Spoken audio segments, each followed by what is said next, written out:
When we last left the pro football saga of New York City, the New York Jets were in the process of losing the Battle of the Big Apple to the Giants. The Jets were, in fact, suffering through a miserable season, due not to team or individual breakdowns, but rather to breakdowns in the tarsal, Achilles, and medial collateral ligaments. Yes, injury had been the grim reaper for the Jets in 1970. Everyone knows the story of Joe Willie Pinkpants. Namath's broken finger has been page one for months. However, Namath's replacement, 6'5" Al Woodall, has just now begun to find confidence and has helped lead the Jets to victories over the Rams and Patriots in their last two games. Matt Snell, Emerson Boozer, and 7 other regulars have also been sidelined for a game or more, so Coach Weeb Eubank knew that it would again be up to his #1 ranked defense to keep the Jets in the game. Coach Bud Grant's Minnesota Vikings also boast the #1 defense in their conference. And like Eubank, Grant's real concern is his offense. Even though the Vikings have lost only one game, their offense has not produced as it did last year, and their defense has carried Minnesota to almost all of its 9 victories. A victory today would clinch the NFC Central Division for the Norsemen and propel them on their way to a possible Super Bowl berth. For the Jets, nothing was at stake but personal and team pride, a factor that usually makes for an exciting game no matter what the prior records of the two teams. I'm Jack Whitaker, and this is the NFL Game of the Week, the New York Jets versus the Minnesota Vikings.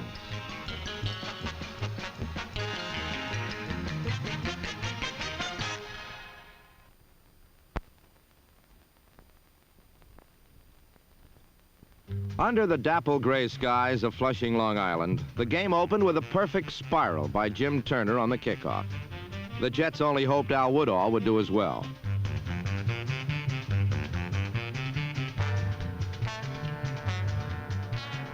Minnesota's game plan was the same that had made them the best team record-wise in all of football, a blend of the ground game and the air attack.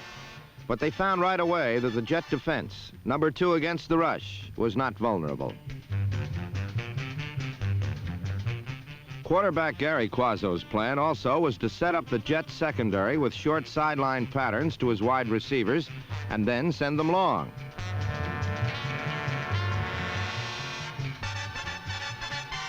So, after a 2-yard pass to Gene Washington, number 84, he sent John Henderson long, but he bombed out, missing a chance for a sure touchdown.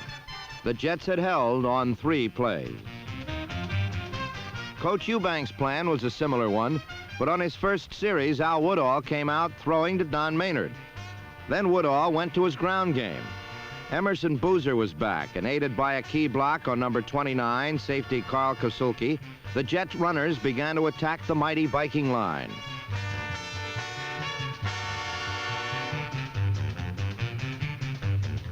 Al Woodall doesn't have Joe Namath's knees and is not adverse to running himself when necessary.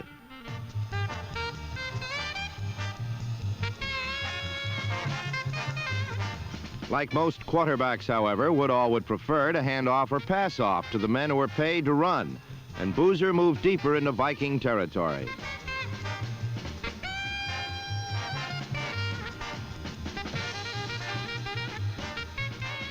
Then number 37, George Knock, took over. Knock, the second-year man from Morgan State and Philadelphia's newest gift to Gotham, has been running superbly since taking over a few weeks ago. And on 2nd and 2 from the 15, he swept left and into the end zone to culminate this carefully executed, well-conceived drive for New York. It was only the second touchdown on the ground against Minnesota this year.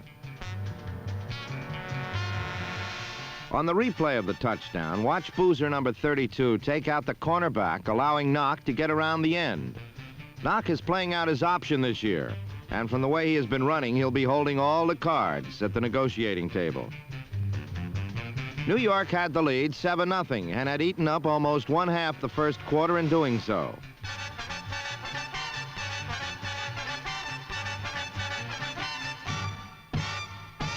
But the Vikings' second possession started out well. Dave Osborne, number 41, began to find holes in the hard-charging Jets line, and Minnesota began to move.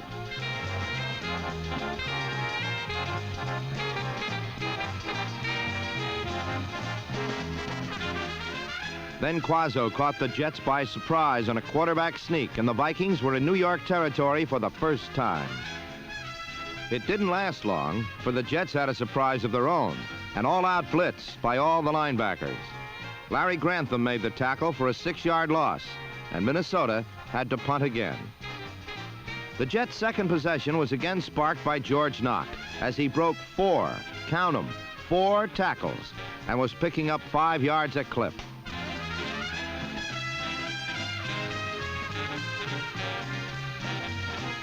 Woodall was mixing the runs with medium-range passes to his 2 great receivers, and this one to George Sauer closed out the first quarter with the Jets on the Viking 40.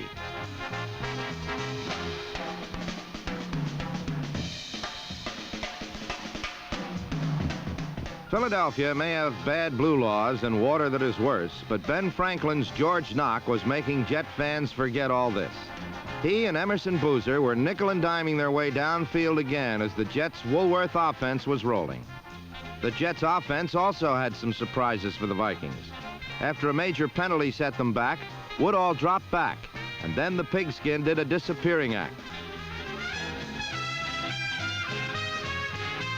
The man who had it was Emerson Boozer, and this trickery was good for 25 yards before number 60, Roy Winston, bear-hugged Boozer down.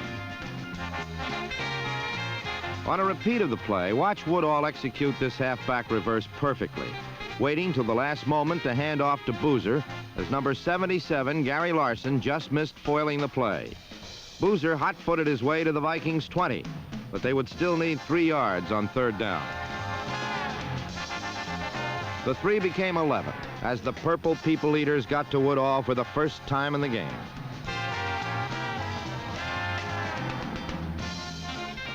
So Jim Turner came in and booted his 13th field goal in 26 attempts.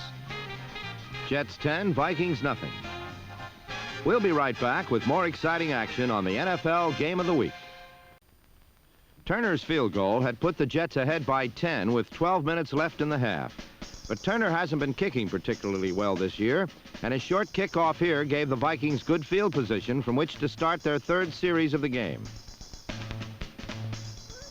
This series would produce some results, but the man calling the plays was now Bob Lee. Quazzo had been injured on the last series. Lee sent Clint Jones into the line, and Jones, number 26, had the Vikings moving into Jets territory. From the 33, Lee went to the air on 1st down, but just overthrew Gene Washington, who had Earlie Thomas beaten by a step. The Vikings had to slow down the Jets' rush to make Lee's passing effective, so Lee went to the draw play, but Jones was stacked up. On 3rd and long, the Jets again blitzed a linebacker. This strategy is dangerous, but forced Lee to unload to a safety valve, Jones, who was stopped well short of a first. A field goal followed, and it was 10-3, Jets. The Vikings defense seemed to pick up momentum now, and for the first time in the game would force New York to punt.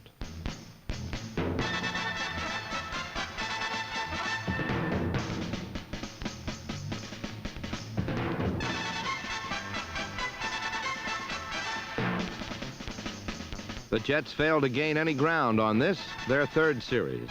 In fact, they would go backwards, as Minnesota's number 1 defense stopped the run and the attempted pass with equal ability, and would set their offense up inside Jets territory for their next possession, forcing a punt from the end zone, which landed in New York's own territory.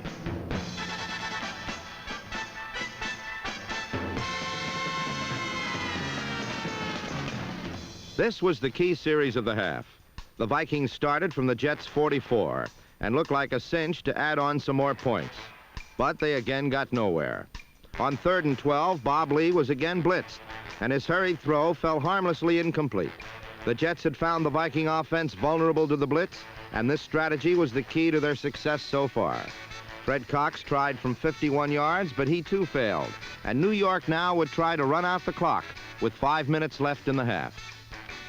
The Jets were having great success trapping Eller, Page, Larson, and Marshall with quick shots up the middle, and Knock picked up 8 of the 70 yards he would gain in the first half. But Woodall wanted more than to run out the clock, so he went to Sauer on a quick out. Woodall completed 5 of 6 passes and kept the Viking linebackers wary of the pass, thus allowing for longer gains on the runs. On a repeat of this key possession pass, Woodall got perfect protection, then fired quickly to Sauer, who juked number 45, Ed Shirachman, and got by linebacker Wally Hilgenberg to keep the drive going.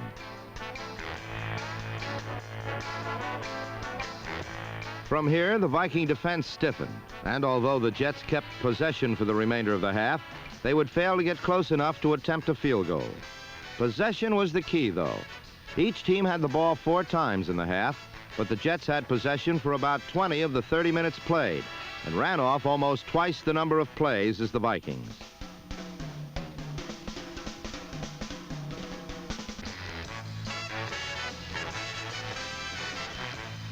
Steve O'Neill's punt ended the half, with New York dominating the game 10-3, as the 63,000 at Shea Stadium had thoughts of another Jet upset.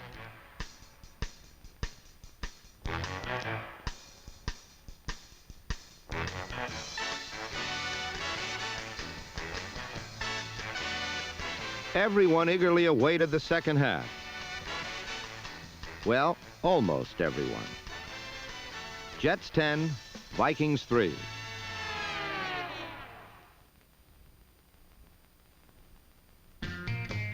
Most people thought that the injury-riddled Jets had reached the peak of their season 2 weeks ago when they surprised the Rams.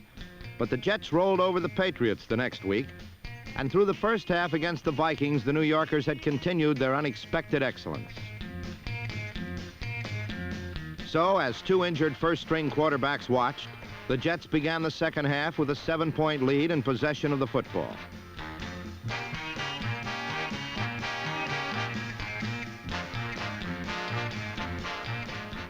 Any doubt that the Jets could maintain their first-half momentum were dispelled immediately. Al Woodall began the half with a pass to Maynard at the right sideline, then let his 2 setbacks, first Boozer, then Knock, run the ball. Weeb Eubank's game plan was to run the football in order to keep Minnesota from teeing off on the pass rush. Boozer and Knock, who was to set a Jet record with 32 carries, followed the strategy to a T.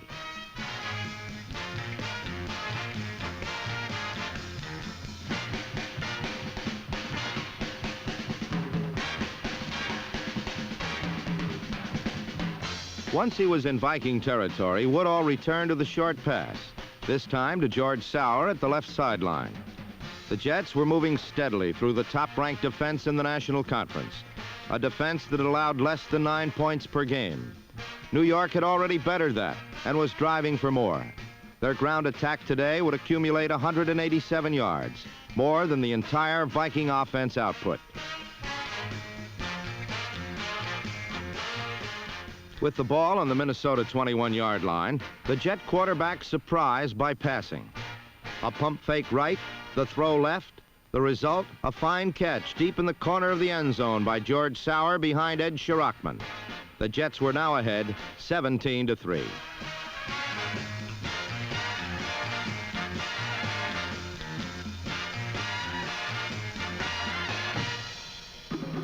Jim Turner kicked a squibbler to Charlie West, and his 23-yard return gave Minnesota excellent field position at the Viking 48.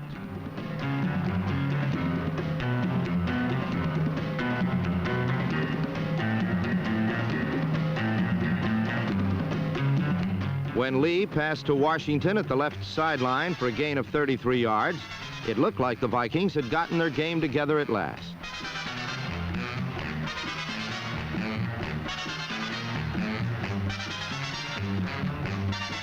But then the New York defense rose up and turned the momentum around again. Rookie Mark Lomas stopped Osborne for a 2-yard loss on the next play. A repeat shows that Lomas made the tackle despite a cross block by number 67, Grady Alderman.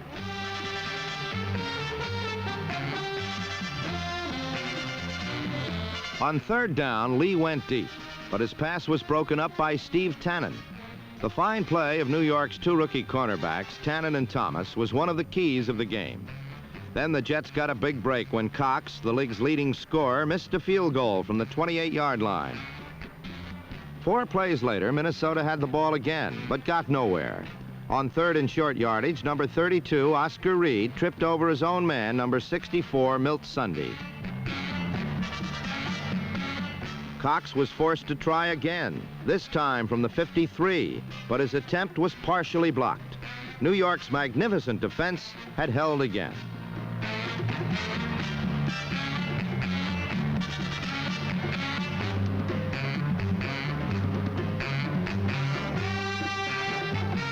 But the Viking defense was matching them now. The Jets had to give up possession again, and Minnesota had another chance. This time, it ended in an interception by safety W.K. Hicks at the New York 9-yard line. We'll return with more exciting action on the NFL Game of the Week.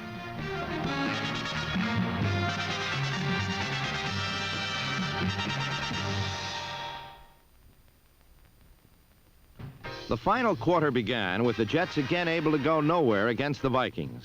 And for the third straight series, they had to punt after 3 plays. This time, the Vikings were able to take advantage. Bob Lee swung a pass to reserve setback Jim Lindsay, who bobbled, then went 16 yards before being bumped out of bounds.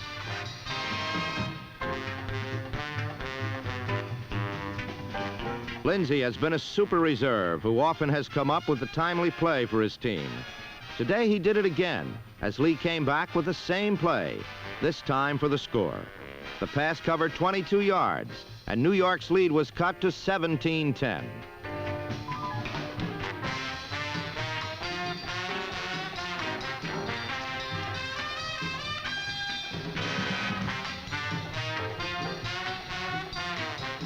Again, it was 1-2-3 punt for New York, and with 9 minutes left in the game, Lee hit Henderson over the middle for 24 yards. It appeared the Minnesota Musclemen might tie the game.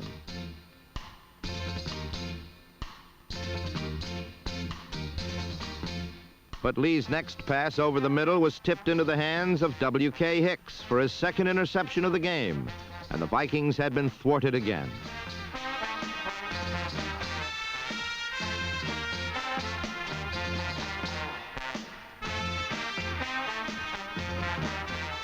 Having gotten nowhere the previous 4 series, Woodall put the ball in the air, and the results were almost disastrous.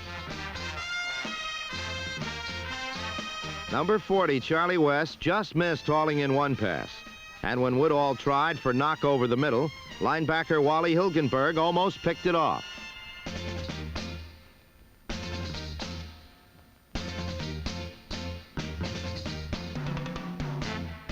New York punted, and Lee continued to pass deep, and the Jets' secondary continued to meet the test. Early Thomas literally stole this pass from John Henderson and returned to the Vikings' 19-yard line.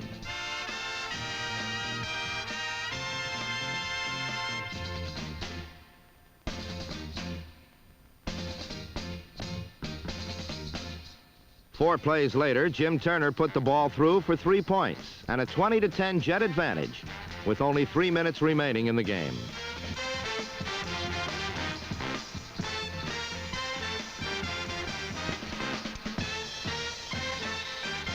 Everyone in the ballpark knew what was coming, yet Lee completed the pass to Washington for 14 yards. The Vikings were awarded an additional 15 for unnecessary roughness on safety Gus Holloman, and they were now at the Jet 33 with 2 minutes left. Throughout the game, the Minnesota strategy had been to throw deep to keep the ball away from the Jets' fine linebackers. But now Lee's pass for Lindsay was broken up by Al Atkinson in the right flat.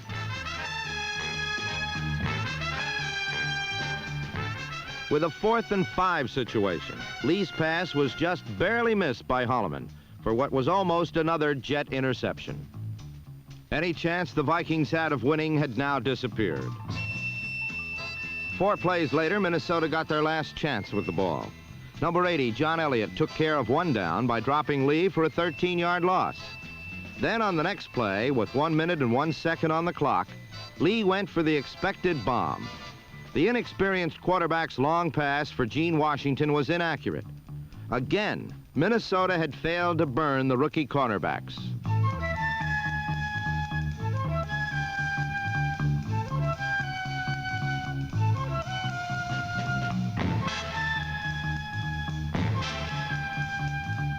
Minnesota was to have one last play, and the New York Jets were on the brink of one of their greatest victories.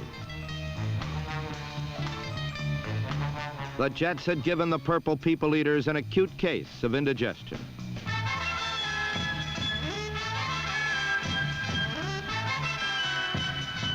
Bob Lee, who had been a 17th round draft choice, made a last-ditch effort for Washington, but it was picked off by Steve Tannen. The Jets had their 4th interception of the day and their 3rd straight victory, 20-10.